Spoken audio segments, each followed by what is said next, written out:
Very important that we constantly remind ourselves from God's word the very things that we ought to constantly be doing to grow in grace. In other words, to grow in God's ability to grow. There are things that you cannot do until you grow. Until you grow up, there are a lot of things you cannot do, especially for yourself. That's why God found it important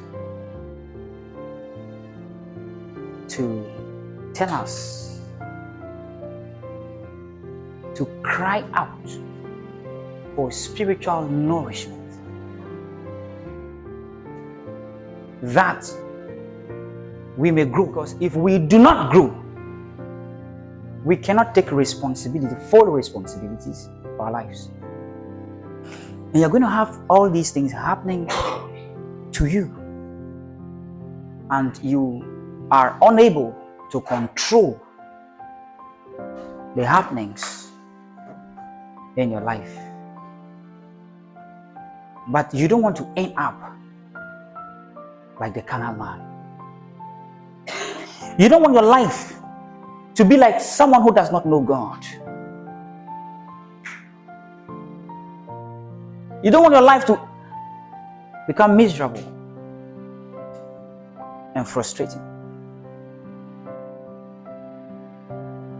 Why will you come to church and go and not improve? No, why will you come to church and not be better? Or and not succeed? And in our world today, in many places, Christians, most Christians, seem to be subject to unbelievers. Why? Because of power. Because of power. But we have the greatest power. The greatest.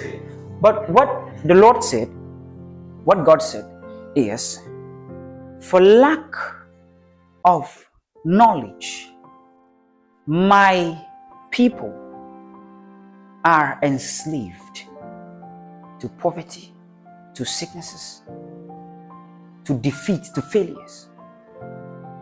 Not because I did not give them what it takes to be successful, but because of their lack of knowledge.